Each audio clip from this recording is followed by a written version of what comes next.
오늘 제가 이스라엘의 역사 얘기를 시작으로 해서 하나님 말씀을 조금 나누려고 합니다. 먼저 우리 하나님 말씀 두 절만 함께 같이 읽겠습니다. 역대하 20장 29절 30절인데요. 함께 갑니다. 이방 모든 나라가 여호와께서 이스라엘의 적군을 치셨다함을 듣고 하나님을 두려워함으로 여호사밧의 나라가 태평하였으니 이는 그의 하나님이 사방에서 그들에게 평강을 주셨음이더라. 아멘. 저는 오늘 말씀을 준비하면서 우리 인생이 이룰 수 있겠다, 우리 인생을 좀 비유할 수 있는 것이 이런 것이겠다라는 것을 하나 발견해서 여러분에게 한번 보여드리는데, 우리 인생이 이룰 수 있을 것 같아요. 이게 뭐냐면 아이들 퍼즐입니다. 이게 지금 180조각이에요.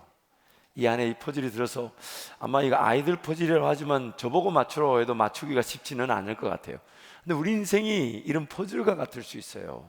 무슨 얘기냐면, 처음에 시작할 때는 이 큰 그림을 다 이해하지 못하지만 삶이 시작되어 한 조각 한 조각 맞춰지듯 한 걸음 한 걸음 한 걸음 걸어가다 보면 나중에 삶이 이렇게 멋진 삶으로 나타날 수가 있다는 겁니다. 하나님이 우리를 그렇게 지어 놓으셨다는 거예요. 여러분, 이 진화론으로 과학자들이 세상의 존재를 설명할 때에 그들이 제일 힘들어하는 설명이 뭐냐면, 우리가 원숭이로부터 왔다고 그러는데 그러면 원숭이 위에는 뭐고 그 위에는 뭐고 그 위에는 뭘까요? 제일 먼저 있었던 물질은 뭐고 그건 어디서부터 왔을까요? 세상의 첫날에 하나님이 세상을 지으셨다는 이 진리 말고는 세상의 존재를 설명할 방법이 없습니다. 또한 좌우 옆에 분 한번 살펴봐 주세요. 이렇게 생기신 분이 인류 역사 가운데 몇 명이나 있을까요? 몇 명이나 있을까요? 옛날에 있었을까요? 없었을까요? 앞으로 있을까요? 없을까요? 없어요. 그래서 감히 누가 나한테 얼굴이 크다 작다 말하면 안 돼요. 제 눈이 작다 이런 말 하면 안 돼. 괜히 누가 이쁜지 안 이쁜지 모릅니다. 누가 저보고 얼굴이 크다 그러면 저는 이렇게 생각할 수 있어요. 그 사람은 저보다 얼굴이 작은 거예요. 제가 잘못된 게 아니고 그 사람도 잘못된 게 아닌데, 어느 순간 우리는 기준이, 여러분 다른 나라 특히 어떤 소수 원주민들에게 가면 여성의 그런 미의 기준이 얼굴이 눈, 코, 입이 아니래요. 이렇게 좀 하부의 그런 구조가 좀 튼실하고 크신 분들, 왜냐하면 자녀를 많이 낳아야 되니까 그런 분들이 미인이래요. 우리 조선시대도 그랬대요. 요즘 들어서 연예인들이 뭐 자꾸 얼굴이 작니 크니 이런 걸로 따지는데, 여러분 그런 걸로 우리를 비교 평가해서는 안 됩니다. 왜냐하면 나처럼 생기기가 어려워요. 이렇게 생기기가 쉽습니까? 어렵습니까? 다른 사람은 절대 못 따라합니다. 누가 저보고 저를 닮고 싶다 허락해 주지 않습니다. 뭐 그럴 사람도 없겠지만 어쨌든 하나님이 우리를 하나님처럼 유일하게 만들어 놓으셨습니다. 하나님이 우리를 하나님처럼 독보적인 존재로 만들어 놓으셨어요. 하나님이 절대자시지만 또 우리도 절대적인 존재입니다. 이런 존재가 이전에도 없었고 앞으로도 없어요. 그 유일하게 그 독보적인 존재로 만드신 하나님은 우리 삶, 나만을 위한 삶의 이런 계획을 가지고 계신다 이 말이에요. 비록 내 인생은 여기쯤 와 있거나 여기쯤 와 있거나 이제 시작한 듯 보여도 내 인생은 이 마치 퍼즐 조각이 맞춰지는 것처럼 맞춰져서 하나님의 그 놀라운 영광을, 하나님이 내 삶을 도우시고 인도하셨다는 것을 찬양하게 되는 것인데, 안타까운 것은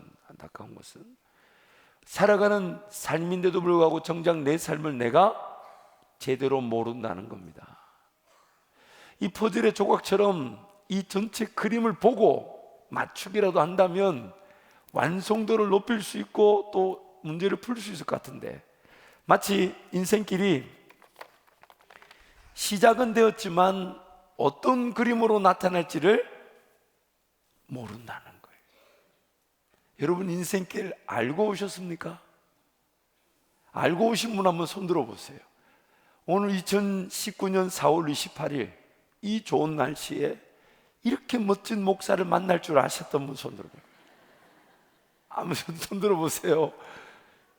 저도 이렇게 좋은 날 여러분처럼 이렇게 훌륭한 분들을 만날 줄 저는 몰랐어요. 작년에도 몰랐고 10년 전에는 더더욱 몰랐고, 내 인생이 이렇게 시작이 되었지만 어떤 길로 어떻게 채워질지를 우리는 아무도 모릅니다.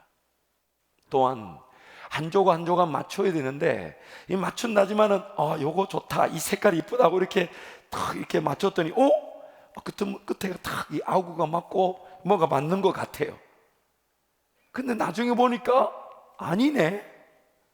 그래서 이걸 빼고 싶은데, 그래서 마치 퍼즐이라면 이렇게 빼서 다른 거 어떤 게 있을까? 요거 이렇게 이거 맞네, 이렇게 시도라도 해볼 수 있지만, 인생은 똑같은 시간에 똑같은 기회를 두 번 허락하지 않습니다.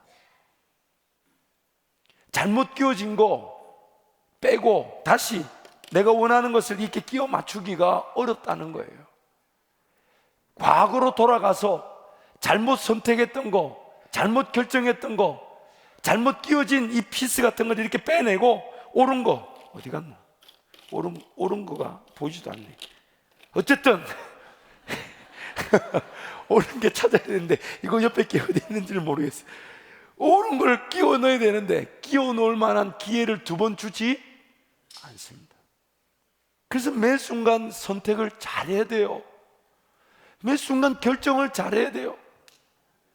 그때는 너무너무 좋았는데 지나고 보니까 왼수덩이가 될 수도 있어요. 그때는 이 사람 아니면 죽을 것 같았는데 이제는 이 사람 때문에 죽을 것 같아요. 그럴 수 있잖아요. 참고로 저희 집 얘기는 아닙니다. 저희 집 얘기는 아니에요. 근데 그 선택이, 그 결정이 나에게 그렇게 어려움을 줄 줄 그때는 몰랐어요. 최선인 줄 알았는데 알고 보니까 내 인생이 내 손에서 아무리 최선을 다한다 해도 좋은 그림을 완성시키지 못한다는 거예요. 열심히 살았지만 오늘 내가 열심히 산 나의 삶이 오늘의 열심히 내일의 미래를 안전하게 지켜주거나 멋지게 만들어주도록 보장해주지 않는다는 겁니다.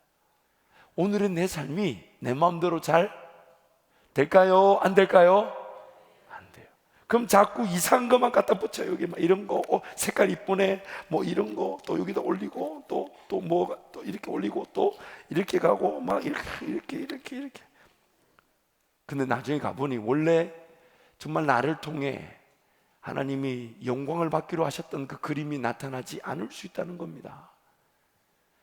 그래서 나중에는 그림이 이렇게 될 수도 있어요. 뭔가 갖다 붙이긴 붙였는데 형체를 알아볼 수가 없어요. 뭔지를 몰라요. 여러분 이거 보면 뭔지 아시겠어요? 내 인생의 발자취를 뒤돌아보고 앞으로 걸어갈 길을 생각해 볼 때 내가 살아가야 될 삶이지만 내 삶을 내가 모를 뿐만 아니라 열심히 산다고 했지만 그 선택과 결정 때문에 어려움과 아픔을 피할 수 없더라는 거예요. 뒤죽박죽일 수 있다는 겁니다. 형체를 뭐가 뭔지를 볼 수가 없다는 거예요. 여러분 살아보니까 그렇지 않던가요?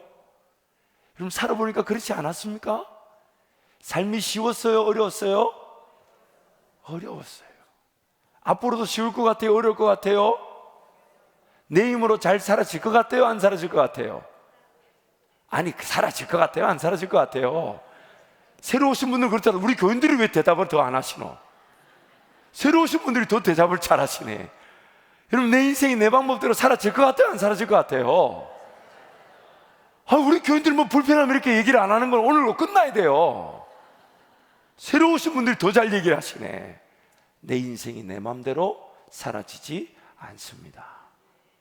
오히려 더 뒤죽박죽 복잡해지고 얽히고 설켜 더 어려워질 수 있어요.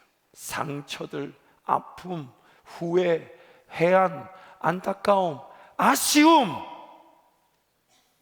저는 뭐가 제일 아쉽냐면 첫 번째는 오늘 이 자리까지 온 거는 너무너무 감사하지만 두 번째는 그때 조금 하나님 의지하고 하나님 찾고 하나님 도움을 구하고 하나님의 인도하심을 구했는데 하나님 오늘 이만큼까지 인도해 주셨으면 그때 10년 전에 더 열심히 하나님 사랑하고 하나님 의지하고 하나님 만났으면 오늘 제가 더 놀라운 자리에 갔을 텐데, 그럼 여러분 못 만났을 수도 있어요. 그런데 하나님은 그럼에도 불구하고 그 은혜를 주셔서 오늘까지 오게 하셨는데, 우리는 그 하나님을 자꾸만 찾으려고 하기보다는 자꾸 내 방법, 내 생각, 내 지식, 내 힘, 내가 아는 만큼, 내가 시도해 볼 수 있는 만큼, 내가 덤벼볼 수 있는 만큼 삶을 살려고 하더라는 것입니다. 결국 내 삶이 어려워지고 힘들게 되는 그 모든 원인 제공이 누굴까요? 내 삶을 어렵게 만든 인간이 누굴까? 우리 집에 있는 그분일까요? 내 인생을 어렵게 만드는 사람이 다름 아닌 누굴까요? 이놈, 이 못된 놈이 똑똑하지도 않으면서 똑똑한 척하고 잘나지도 않으면서 잘난 척해서 기어이 내 인생은 내가 안 살면 안 된다는 식으로 덤벼들었더니 삶이 더 어려워지더라 이 말이죠. 그래서 성경은 이렇게 얘기합니다. 전도서라는 곳에서, 전도서 7장 말씀인데요, 우리 같이 한번 읽으면 좋겠습니다. 전도서 7장 29절인데 함께 갑니다. 그렇다. 다만 내가 깨달은 것은 이것이다. 하나님은 우리 사람을 평범하고 단순하게 만드셨지만 우리가 우리 자신을 복잡하게 만들어 버렸다는 것이다. 말씀을 좀 띄워놔 주세요. 하나님은 우리를 평범하고 단순하게 만드셨어요. 그 평범하고 단순한 원리가 뭐였냐면, 세상을 지을 때에 모든 자연 만물을 6일 동안 다 지어 놓으시고는 사람을 제일 마지막에 창조하셨어요. 그래서 사람의 눈을 떠보니까 그 다음 날은 무슨 날이었냐면 주일, 안식일, 쉬는 날이었어요. 하나님은 사람을 부리고 사람을 이용하려고 지은 게 아니라 자연 만물을 다 지어놓고 그 가운데 맨 마지막에 사람을 지어서 그 사람이 하나님을 즐거워할 수 있도록 자연 만물을 허락해 주신 거예요. 먹고 마시고 입으면서 이 세상을 지으신 하나님, 나를 지으신 하나님을 노래하고 기뻐하고 찬양하는 그것을 위해 지으셨는데, 우리가 그 하나님을 찬양할 수 있는 마음으로, 하나님을 기뻐할 수 있는 나의 의지, 하나님을 즐거워할 수 있는 나의 뜻, 나의 생각으로 하나님을 찾지 않고 그걸 가지고 내 삶을 살려고 덤벼들어 버렸단 말이에요. 하나님을 노래하고 하나님을 찬양할 수 있도록 마음이든 정성이든 뜻을, 힘이든 목숨을 주셨는데, 그걸 가지고 하나님을 찾을 수 있도록 준 걸 가지고 내가 살아가는 삶을 위해 쏟아 부었더니 내 마음 전부를 다했고 뜻을 다했고 힘을 다했고 목숨 바쳐서 살아온 내 인생이 오히려 더 복잡해지고 어려워져 버렸다는 거예요. 하나님은 아주 쉽고 간단하게 만들어 놨는데, 하나님을 찾을 수 있도록 만들어 놨는데 우리 삶을 우리가 복잡하게 만들었다는 겁니다. 더군다나 내 삶이 나 한 사람의 선택과 결정만으로도 복잡해지고 어려워질 수 있는데, 또 함께 있는 공동체나 직장이나 사회, 조직 안에서 조직 전체가 어려움을 당하면 나는 최선을 다했는데 나도 어려워지게 되고, 나라가 어려움 당하면 나라가 어려워졌다고 나도 어려워지게 된 이 어려움, 또한 전혀 관계없는 것 같은, 내가 잘못한 것도 아니고 우리 집이 잘못한 것도 아니고 나라가 문제도 아닌데 이 세상 자체가 억울하고 안타까운 일들이 막 일어나기 시작하죠. 사고와 어려움, 문제들이 막 발생하기 시작합니다. 그 모든 원인이 뭐냐? 쉽고 간단하게 만들어 놓은 세상인데 우리가 복잡하게 만들어 놨다는 거예요. 그래서 삶이 결국 어려움과 아픔을 이겨내지를 못하더라는 것입니다. 내 힘으로 열심히 살았는데 내 힘으로 내 삶이 건강하게 세워지거나 안전해지지 못할 뿐만 아니라 이 어떤 어려움과 아픔이 닥쳐올지를 전혀 예측하지 못합니다. 그래서 정상적인 발걸음, 정말 하나님을 기뻐하고 내가 제일 잘하는 걸로, 마치 이런 그림을, 이런 완성된 그림을 향해 한 조각 한 조각 놓는 것처럼 훈련받을 때는 훈련받고, 배울 때는 배우고, 도전받을 때는 도전받고, 인내할 때는 인내하고, 단련될 때는 단련되면서 한 걸음 한 걸음 걸어가 이런 그림을 완성해야 되는데, 이런 그림을 완성하기보다는 지난날에 잘못 살아가지고 그거 빚 갚느라고 지난날에 건강 잃어버려가지고 그 건강이 제대로 건강하지 못해서 또 지금 하나님을 즐거워 기뻐하기보다는 그 삶의 어려움들을 겪고 감내해야 될 때가 있더라는 겁니다. 우리 인생이 그럴 수 있다는 거예요. 그러나 하나님께서 오늘 우리를 만나 주심으로 우리 인생이 지난날의 그 어려움과 아픔, 그 모든 것들이 하나님을 만나는 기회가 될 뿐만 아니라 오늘부터라도 우리는 하나님의 능력을 경험할 수 있습니다. 경험할 수 있습니다. 그래서 우리는 교회가 매주 여기서 예배를 드리는 거예요. 왜냐하면 그 하나님 만나고 그 하나님 의지하려고. 살아보니까 내 뜻대로 안 되더라고요. 내 방법대로 안 되고 해결하지 못할 일들이 너무너무 많더라고요.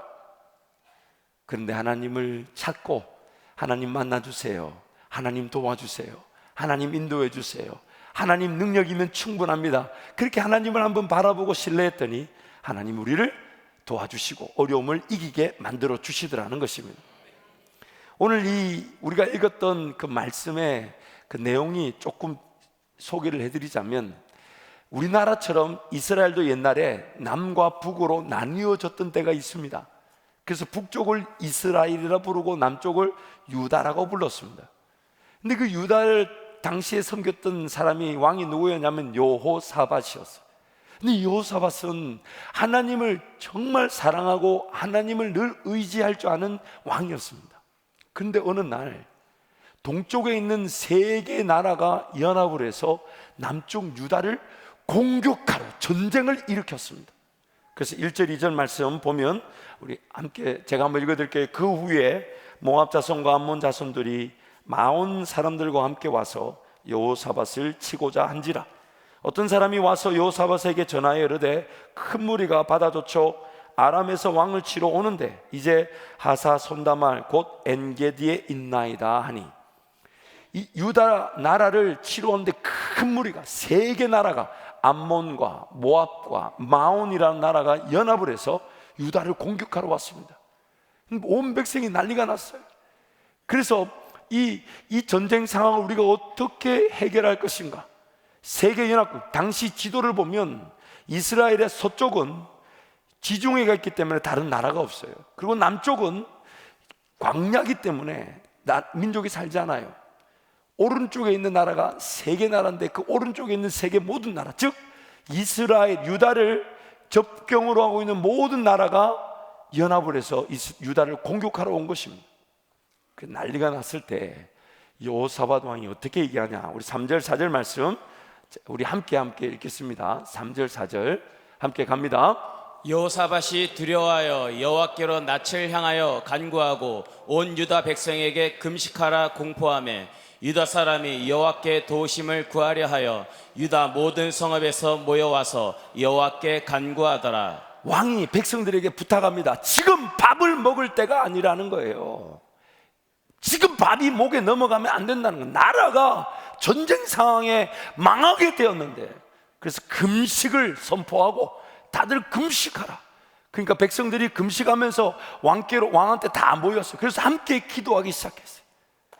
얼마 전에 우리 교회가 예수님께서 우리를 위해 죽어주신 날을 기념으로 해서 한 주간, 고난주간이라고 지켰는데, 우리 중등부에서 이렇게 포스터를 만들었어요. 중학생들에게 예수님이 우리를 위하여 고난당하시고 십자가에 달려 죽으셨으니 예수님이 우리를 위해 죽어주신 그 사랑에 감격해서 우리도 예수님의 고난을 기억하고 그 고난을 감사하는 기간을 가지자 캠페인을 벌리고 포스터를 붙여놨는데, 포스터에 이렇게 써붙여놨어요.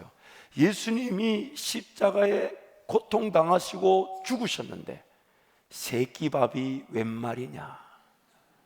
중학생들한테 이제 가르친다고 캠페인을 써붙여놓는데 참 따뜻하고 좋았어요. 야, 우리 아이들한테 그런 걸 가르쳐 줘야 되지. 이 여호사밧 왕이 나라가 절체절명의 위기에 처하게 되니까 온 백성들에게 금식하라 하면서 우리 하나님께 기도하자. 하나님이 도우시지 않으면 우리 나라는 망한다. 그렇게 기도하기 시작했어요. 그래서 5절부터 11절 말씀을 제가 한번 읽어드릴게요. 여호사밧 왕이 이렇게 기도합니다. 여호사밧이 여호와의 전 새 뜰 앞에서 유다와 예루살렘의 회중 가운데 서서 이르되 우리 조상들의 하나님 여호와여, 주는 하늘에서 하나님이 아니시니까 이방 사람들의 모든 나라를 다스리지 아니하시나이까? 주의 손에 권세와 능력이 있사오니 능히 주와 맞설 사람이 없나이다. 우리 하나님이시여, 전에 이 땅 주민을 주의 백성 이스라엘 앞에서 쫓아내시고 그 땅을 주께서 사랑하시는 아브라함의 자손에게 영원히 주지 아니하셨나이까?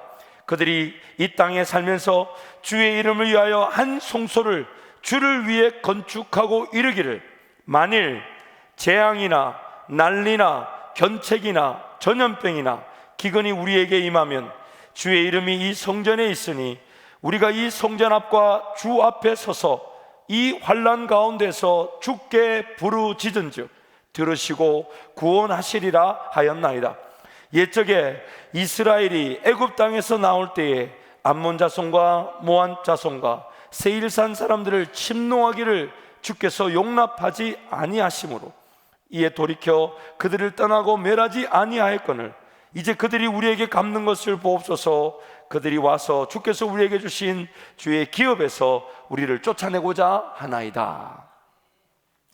왕이 백성들 앞에서 두 가지 내용으로 기도합니다. 첫 번째는, 하나님, 우리가 하나님을 섬기면서 하나님을 바라보면서 어떤 재앙이나 난리나 병이나 어려움이나 환난이나 기근이나 온갖 인생이 피할 수 없는 문제를 만날 때에 하나님께 향하여 기도하면 하나님이 들어주신다고 하지 않으셨습니까? 하나님 지금 도와주세요. 하나님 지금 도와주세요.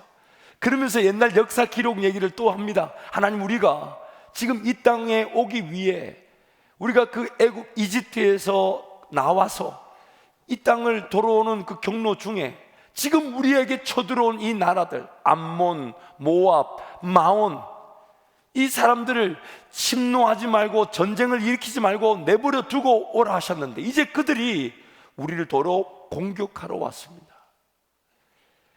하나님, 이제 우리에게 은혜를 베풀어 달라면서 이제 기도를 마지막에 12절 이렇게 얘기합니다. 우리 12절 말씀을 같이 읽겠습니다. 우리 하나님이여, 그들을 징벌하지 아니하시나이까? 우리를 치러오는 이 큰 무리를 우리가 대적할 능력이 없고 어떻게 할 줄도 알지 못하옵고 오직 주만 바라보나이다. 모든 인생이 하나님을 만날 때의 유일한 고백이 바로 이것입니다. 하나님, 내 삶이 나의 최선으로 사라지지 않습니다. 어떻게 처리해야 될지를 모르겠습니다. 어떤 길을 선택하는 것이 제일 옳은 길인지 모르겠습니다. 어떤 결정이 지금 당장에 필요한 결정인지 모르겠습니다. 그래서 이 왕이 이렇게 얘기하죠. 지금 전쟁이 났지만 대적할, 맞서 싸울 만한 능력이 나에게 없어요. 그래서 여러분, 우리 교회에서는 기도한다고 합니다. 기도할 때요, 두 가지 대표적인 특징이 있어요. 먼저 눈을 감아요. 왜 눈을 감는 줄 아세요, 여러분? 내 눈 뜨고 쳐다보는 것마다 나를 자꾸만 속이려는 것 같아요. 잘못된 선택을 하게 만드니까 눈을 떠야 되겠어요? 감아야 되겠어요? 감아야 돼요. 손을 모읍니다. 왜 손을 모으냐면요, 뭐 여러 가지 목적 뜻이 있겠지만 내 손으로 열심히 살아보니까 그것들이 나를 괴롭히니까 내 손을 벌려서 일을 해야 되겠어요? 하나님 도움 구하려면 손을 모으고 일을 안 해야 되겠어요? 모으고 일을 안 해야 돼요.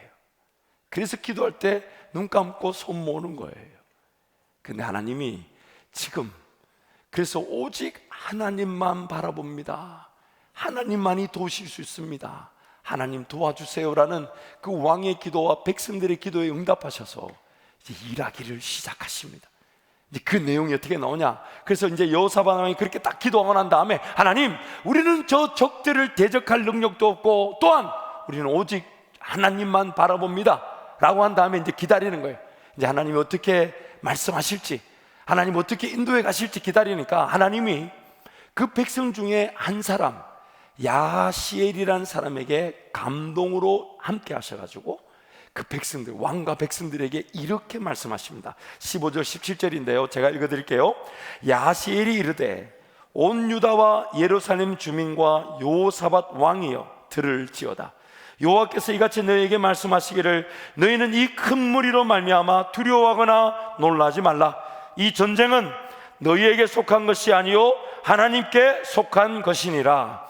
내일 너희는 그들에게로 내려가라. 그들이 시스고개로 올라올 때에 너희가 골짜기 여기 여루엘 들 앞에서 그들을 만나려니와 이 전쟁에는 너희가 싸울 것이 없나니 대열을 이루고 서서 너희와 함께한 여호와가 구원하는 것을 보라. 유다와 예루살렘아, 너희는 두려워하지 말며 놀라지 말고 내일 그들을 맞서 나가라. 여호와가 너희와 함께 하리라 하셨느니라. 아멘. 그 왕과 백성들에게 말씀하시기를 전쟁 나가라, 걱정하지 말고 나가라. 그러나 그 전쟁이 왕과 그 백성들에게 속하였거나 그들에게 좌우되지 않고 누구에게 속했다고요? 하나님께 속했다는 거예요. 내 인생의 문제를 내가 싸우는 것이 나을까요? 하나님이 싸워주시는 게 나을까요? 하나님이 싸워주신다는 겁니다. 전쟁이 나에게 속하지 않았고 지금 자기의 나라에 쳐들어온 적인데 하나님이 그들을 위해서 싸워주신다는 거예요. 우리 신앙의 시작이, 그리고 신앙의 목적이 이것입니다. 내가 살아가는 삶에서의 삶의 모든 일어난 일들을 내가 처리할 능력이 없다는 걸 사전에 미리 인정하고 하나님께 맡겨드린다는 것입니다. 하나님께 맡겨드릴 때에 하나님이 내 인생에 길이 없는 자리에서는 길이 되어 주시고, 길을 걸어갈 힘이 없으면 힘을 주시고, 용기가 없으면 용기를 주시고, 보이지 않지만 하나님이 하시겠다 하면, 그래서 보이지 않아 못 믿을 때는 믿음도 주시고, 또한 그 길을 넉넉히 걸으며 감당할 수 있는 능력을 주시는 것이죠. 그래서 우리가 신앙생활 하자는 겁니다. 하나님께 예배하자는 거예요. 하나님을 섬기자는 겁니다. 오늘 그래서 여러분이 이 자리에 오신 겁니다. 그렇게 얘기하니까 온 백성들이 감사하면서 하나님께 경배하면서 이제 전쟁에 나갑니다. 근데 전쟁에 나가는데 이렇게 나갑니다. 20절 21절 이렇게 말씀 보면요, 이에 백성들이 아침에 일찍 일어나서 두고와 들로 나가니라. 나갈 때 여호사밧이 서서 이르되 유다와 예루살렘 주민들아, 내 말을 들을지어다. 너희는 너희 하나님 여호와를 신뢰하라. 너희는 너희 하나님 여호와를 신뢰하라. 그리하면 견고히 서리라. 그의 선지자들을 신뢰하라. 그리하면 형통하리라 하고, 백성과 더불어 의논하고 노래하는 자들을 택하여 거룩한 예복을 입히고 군대 앞에서 행진하며 여호와를 찬송하여 이르기를 여호와께 감사하세. 그의 인자하심이 영원하도다 하게 하였더니.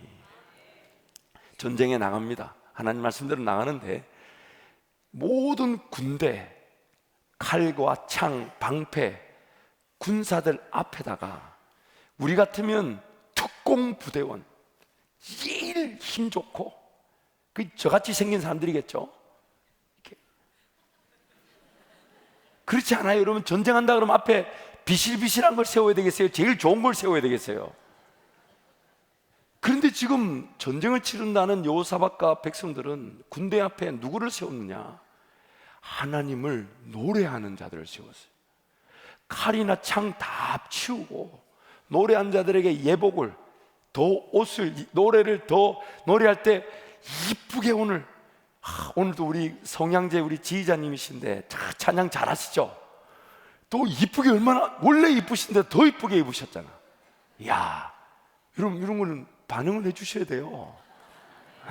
근데 그런 것처럼 지금 군대 앞에 하나님을 노래하는 자들을 세웠는데 그 노래하는 자들에게 이쁘게 옷을 입혀가지고 전쟁에 나가니까 적들 눈에는 어떻게 보였을까요? 적들 눈에는 굉장히 당황스럽고 황당할 수가 있겠죠. 근데 하나님이 그 다음 어떻게 일하는지 보세요. 2절부터 24절 제가 읽어드릴게요.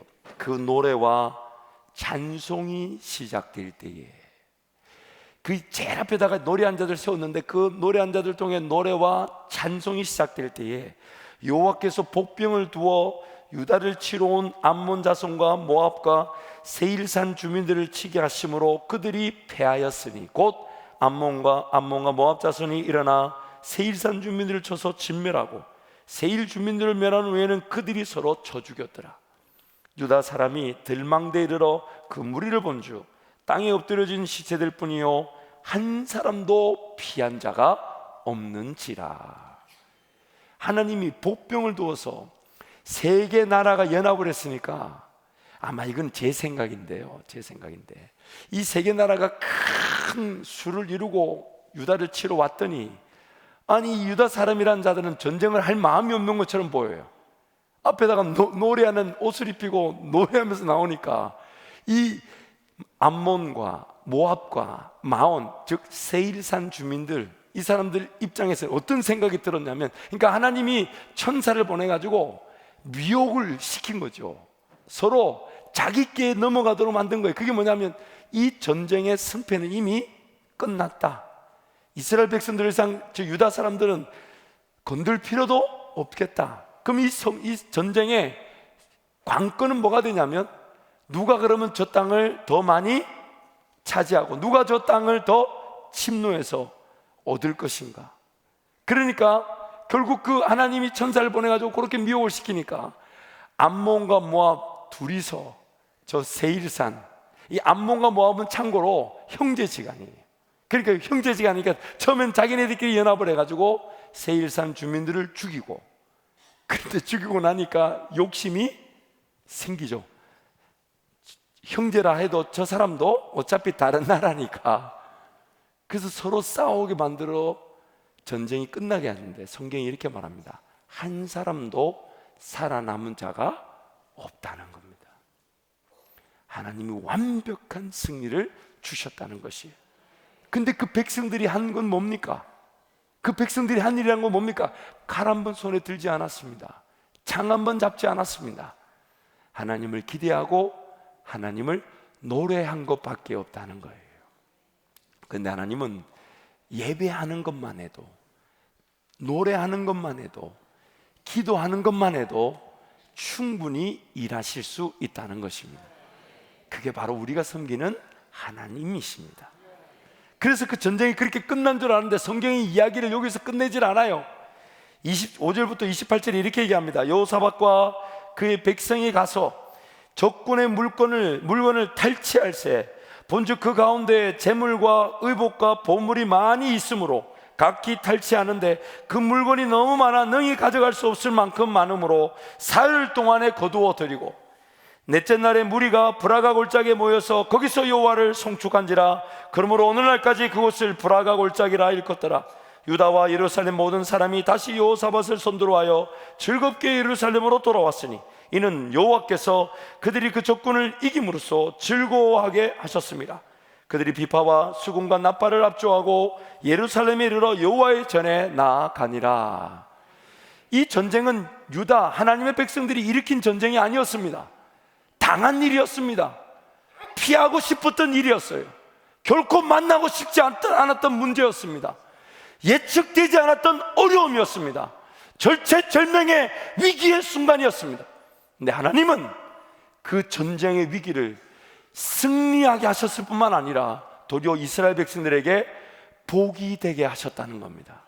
자기 백성들에게 당한 어려움이, 자기 백성들이 당한 아픔이, 자기 백성들이 당한 그 예측하지 못했던 인생의 문제가 해결되어지게 하셨을 뿐만 아니라 하나님의 복을 받는 기회가 되게 하셨다는 거예요. 3일 동안이나 적군의 그 전리품들을 거두어 드리느라고 온 백성이 며칠 동안요? 3일 동안. 방금 옆에 분 얼굴 보셨죠? 그분이 지금 들판에 적군이 다 죽어버리고 온갖 먹을 것, 마실 것, 입을 것, 온갖 기지품들이 쫙 깔려 있어요. 그러면 옆에 분이 잠을 자면서 거두어 드릴까요? 잠 안 자고 자니까요. 근데 그 잠 안 자고 거두어 드린 전리품이 3일이래요. 3일. 얼마나 힘쓰고 애쓰고 그리고 난리가 났을 겁니다. 이럴 때 후회를 하게 되는 게 뭐냐면 자식을 더 많이 낳았어야 되는데, 그렇죠, 한 명이라도 더 있어야 될 거 아니냐 말이에요. 지고 이고 끌고 난리가 났을 건데. 그래서 저는 셋을 낳았습니다. 사랑하는 성도 여러분, 또 오늘 우리 처음 교회 나오신 여러분, 우리 인생은 내가 살아야 되지만 내 힘으로 잘 살아지지가 않습니다.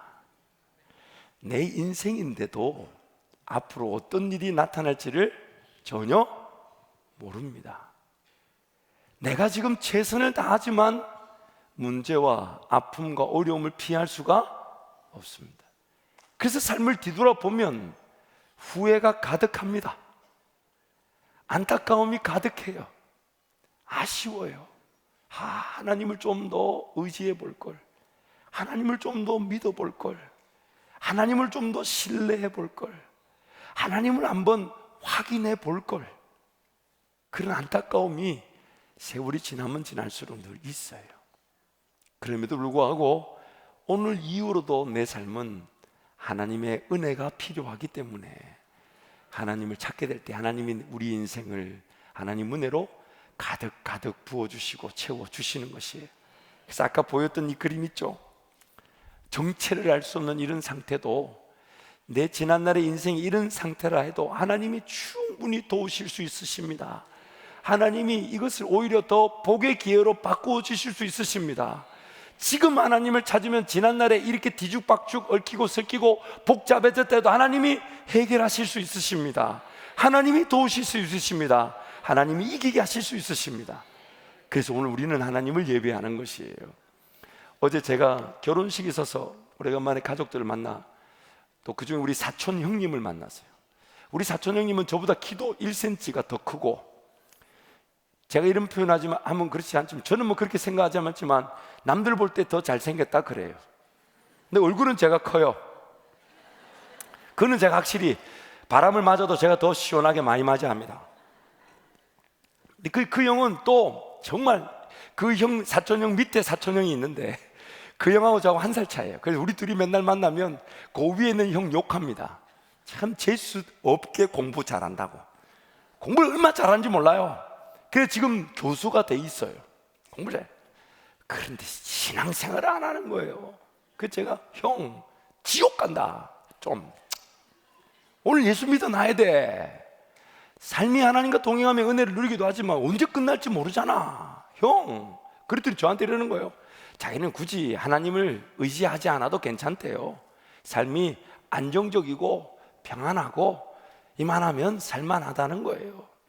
그래서 제가 형한테, 형, 2가지를 형은 놓치고 있어. 첫 번째, 방금 내가 말한 대로 오늘이라도 삶이 끝나면 어떡할 건데, 오늘이라도 삶이 끝나 하나님 만나면 하나님도 민망하고 형도 민망하고 얼마나 서로 민망하겠냐고.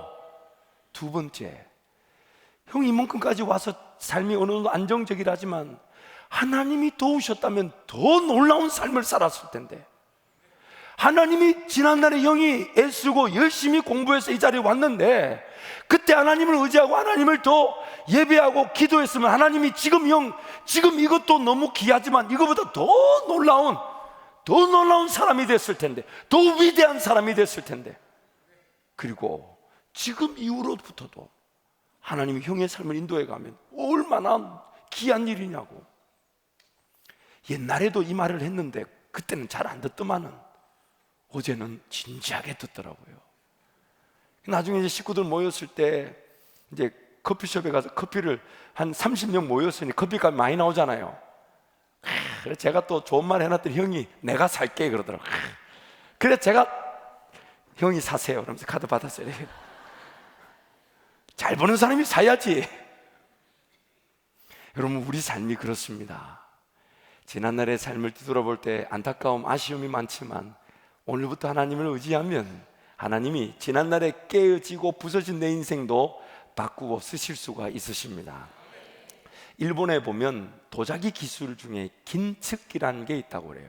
이 긴츠기가 뭐냐면 깨진 도자기들을 오히려 더 이쁘게 만들어서 도자기 가격이 원래 깨어지지 않았을 때보다 더 값을 많이 받을 수 있도록 수리하고 보완하는 기술인데, 예를 들면 이런 거예요. 이런 사진 멋있죠? 집에 하나 갖다 놓고 싶으시죠, 여러분? 도자기가 깨졌는데 저거를 저렇게 뭘 이렇게 이쁘게 이렇게 착착착 이렇게 깁듯이 기어가지고, 이런 걸 이제 긴츠기식이라는데, 또 그 긴츠기라는 말에는 또 어떤 뜻이 담겨져 있냐면 비싼 송진이나 혹은 금으로 깨진 부분을 메워주는 거라 그래요. 그래서 다음 사진을 보면 이런 거예요. 흙으로 만든 컵인데 깨진 부분에다 금으로 입혀놓은 거예요. 원래 컵값이 비쌀까요? 금값이 비쌀까요? 아시네, 여러분, 아시네. 또 다음 그림 보면 너무 이뻐요. 야, 여러분 집에 하나 갖다 놓고 싶으시죠? 깨졌는데 깨진 부분에다 금을 싹 넣어가지고. 그럼 저 그릇값은 금값일까요? 그릇값일까요? 여러분 아시네. 이게 그릇값이 아니고 저거는 볼 때 무슨 값이냐? 금값이에요. 마지막 그림을 제가 보여주면요, 이건 꼭 제 인생 같아요. 제 인생 같아요. 뭘 몇 개를 엎쳐놨어. 그러나 그 다 사이사이가 금이에요. 이 긴축기라는데, 제가 왜 이걸 보여드렸냐, 우리 삶을 이렇게 가만히 보면요, 가치가 나가는 거는 내 실력, 내 능력이 아니라 하나님이 내 삶을 도운 것만 가치가 나간다는 거예요. 제가 이 도자기를 보면서 어떻게 내 인생 같다. 지난날의 삶도 그러하고 앞으로 살아갈 날도 마찬가지예요. 내 인생의 가치가 될 만한 거는 내 실력, 내 능력이 아니라 하나님이 도우신 거, 하나님이 해결해 주신 거, 하나님이 길을 열어주신 거, 하나님이 인도해 주신 거, 하나님이 기적을 보여주신 거, 하나님이 능력을 나타내 주신 거. 그래서 원래 그 도자기 그릇값보다 금값이 더 나가는 것처럼, 오히려 저 그릇을 살려는 사람들은 그 그릇을 보고 사는 게 아니라 금 보고 사는 거죠. 장인의 정신에 따라. 여러분, 우리 인생이 하나님께 맡겨지게 될 때에 뒤죽박죽했던 이 인생이 저런 금 같은 하나님의 은혜로 채워지게 될 것입니다. 하나님이 그렇게 여러분을 만나 주실 것입니다. 그래서 이 전쟁이 끝나고 그 전리품들을 3일 동안 거두어 들인 다음에, 오늘 우리가 처음에 읽었던 말씀 29절 30절인데요 우리 한번 함께 선포합니다. 이방 모든 나라가 여호와께서 이스라엘의 적군을 치셨다 함을 듣고 하나님을 두려워함으로 여호사밧의 나라가 태평하였으니 이는 그의 하나님이 사방에서 그들에게 평강을 주셨음이더라. 아멘. 그 유명한 사방의 평강이 바로 오늘 이 본문에서만 유일하게 등장하는 것입니다. 하나님이 그렇게 적군을, 이스라엘 유다 백성들이 직접 전쟁을 하지도 않았는데 천사 하나 보내가지고 미혹시켜서 자기네들끼리 치고받고 싸워 한 사람도 살아남지 못하게 만들었다는 것이 주변 모든 나라들에게 소문이 났어요. 그러니 유다 백성들을 공격하고 싶은 마음이 있을까요? 없을까요? 괴롭히고 싶은 마음이 있을까요? 없을까요? 없습니다. 하나님 우리 삶을 그렇게 안전하게 지켜주시는 것입니다. 오늘 여러분 잘 오셨습니다. 이 세상은요, 쳐다볼 때 과학자들이 과학으로 존재, 어떻게 생겨났는지를, 세상의 존재를 설명을 못합니다. 나름 연구한다고 하는 게 쥐나논이라 그래가지고 사람이 원숭이로부터 왔고, 원숭이는 그 위에 뭘로부터 왔고, 그 위에 뭘로부터 왔고, 저도 어릴 적에 그래 배웠어요. 근데 그 뭐로부터 왔다는 게 쭉 올라오니까 나중에는 뭐라고 얘기하냐면 아메바에서 왔다, 어떤 먼지에서 왔다. 그럼 우리가 질문을 던져야 돼요. 그럼 그 먼지는 어디서부터 왔을까? 어떤 제가 옛날에 무신론, 즉 하나님이 없다고 믿는 사람을 만났는데 제가 물어봤어요. 세상의 시작이 뭘로부터 시작되냐 했더니 주저하지 않고 저한테 물이라고 그러더라고요. 그리고 제가 이어서 물어봤는데 제가 그때 그분의 대답을 듣고 충격을 받은 게 뭐냐면, 그러면 물은 어디서부터 왔냐고 물어보니까 세상의 시작이 물이라고 말했던 그 사람이 물이라고 말해놓고는 물이 어디서부터 왔냐 물으니까 그거를 한 번도 생각을 안 해봤대요. 전 그게 충격이었어요. 아니, 세상의 시작이 물이라고 해놓고는 물이 어디서부터 왔냐고 물어보면 그거를 생각을 안 해봤다는 게, 그만큼 우리가요, 믿을 것만, 내가 믿고 싶은 것만 믿는다는 겁니다. 더군다나 여러분, 우리는 태어날 때부터 선하게 태어나질 않아요. 얼마나 죄인으로 태어난지 몰라요. 여러분, 이 자리에 거짓말 배워보신 적 손 들어보세요. 그리고 거짓말 했어요, 안 했어요? 안 하신 분들이 많네요, 보니까. 거짓말을 배워본 적이 없는데 거짓말을 해요. 도둑질을 배워본 적이 없는데 도둑질을 해요. 더군다나 마음에 온갖 시기, 미움, 다툼, 질투, 내가 통제하고 싶어 통제가 됩니까? 이런 생각하면 안 돼, 안 해야지 한다고 시기하는 마음이 안 드나요? 질투하는 마음이 안 생기나요? 미워하는 마음이 안 생기나요? 아니요. 우리는 태어날 때부터 죄인으로 태어났기 때문에 죽음이라는 걸 피할 수 없을 뿐만 아니라 태어날 때부터 죄인으로 태어난 그 죄라는 힘에 사로잡혀가지고 거짓말하고 도둑질하고 살인, 간음, 온갖 나쁜 짓 다 해요. 그러면서 제일 중요한 거, 하나님을, 이 세상을, 자연 만물을 보면 하나님이 지었다는 걸 보면 알 텐데 그 하나님을 모르고 살게 만들더라는 겁니다. 그래서 이제는 하나님이 지으신 세상에서 하나님과 함께 살아가면 내 인생이 하나님의 능력과 그 하나님의 힘으로 역전이 되게 될 텐데 그 하나님의 능력과 힘을 경험해 보지 못한 채 내 힘으로 최선을 다해 삽니다. 열심히 삽니다. 그러나 언제 죽을지도 모르고, 과연 성경이 말하는 대로 내 죽음 이후에 천국과 지옥이 있다면 어떡할 겁니까? 하나님이 두 눈 시퍼렇게 뜨고 살아있어 가지고 왔냐고 하면 서로 양자가 곤란해지지 않겠냐고요. 그래서 하나님이 그런 우리를, 죄인 가운데 태어난 우리를 불쌍히 여기셔서 내가 죽어야 될 죽음, 즉 우리가 교통 질서를 위반하면 범칙금을 내듯이 내 죄로 말미암아 죽음이라는 범칙금을 내야 되는데 대신 누가 낼 수 있도록 하나님이 사람을 보내셨다는데 그분이 바로 예수님이세요. 그 예수님이 원래 하나님이셨는데 이 땅의 모든 사람이 죄로 말미암아 죽어가니까 그 죽음이라는 범칙금을 대신 내어주시려고 사람의 몸을 입고 와서 안 죽어도 되는 사람이 죽었단 말이에요. 우리는 다 죽어 마땅한 자들이지만 안 죽어도 되는 그분이 죽어주셨으니 그 사람의 죽음이 나를 위한 거란 말입니다. 그래서 이걸 긴 이 이야기를 교회에서는 줄여가지고 한마디로 얘기하는 거예요. 예수 믿으면 천국 갑니다. 예수 믿으면 천국 갑니다. 그래서 오늘 이 자리에 여러분 예수 믿으러 오신 거예요. 그 예수님을 믿게 되면 삶이 언제 끝나든 우리는 천국에 계신 하나님과 함께 살아가지만 또한 지금까지 제가 장구하게 얘기했던 내 인생의 하나님의 능력과 권세를 이제부터 경험하기 시작하는 것입니다. 제가 이 시간 한번 여러분을 위해서 기도할 텐데요, 여러분도 한번 같이 기도해 주시면 좋겠습니다. 기도할 때 두 개를 하면 좋다고 그랬어요. 첫 번째 뭐 하라고요? 눈을 감는 게 좋아요. 눈 뜨고 있으면 자꾸 속아요. 엉뚱한 거 보고 이상한 거 보고. 그래서 눈을 감아요. 두 번째 뭐 하라고요?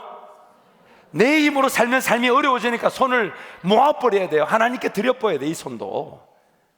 그리고 제가 기도할 때 여러분 따라해 주세요. 하나님 아버지, 감사합니다. 제가 죄인임을 깨닫게 하시고 나를 위해 죽어주신 예수님을 믿게 하시니 감사합니다. 이제부터 하나님을 섬기며 저도 하나님의 능력을 경험하고 싶습니다. 깨지고 부서진 내 인생에 금과 같은 하나님의 능력을 저에게도 허락하여 주세요. 천국 가는 그날까지 내 힘이 아닌 하나님의 능력으로 살도록 인도해 주세요. 예수님의 이름으로 기도합니다. 아멘. 신앙은 이 고백, 이 기도에서부터 시작됩니다. 내 죽음을 내가 해결할 수 없잖아요. 하나님이 해결해 주셨다니까 그걸 인정하고 받아들이는 거예요. 내 삶을 내 능력으로 살 수 없는 거 인정하고 받아들이는 거예요. 그러는 하나님이 그 인정, 그 고백, 오늘 이 기도에서부터 하나님이 누구신지를 여러분 가운데 분명히 보여주실 것입니다. 그 하나님 안 만났으면 오늘 저는 이 자리 못 있습니다. 그 하나님 안 만났으면 오늘 이 많은 성도들이 이 자리를 다 채우지 않습니다. 하나님이 우리를 도우시고 함께 하셨기 때문에 그 하나님을 여러분한테 자랑하는 거죠. 우리 옆에 분 한번 축복할까요?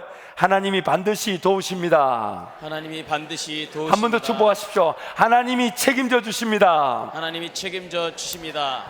그래서 여러분 다 같이 우리 자리에서 일어나서 찬양하고 오늘 예배를 마치겠습니다.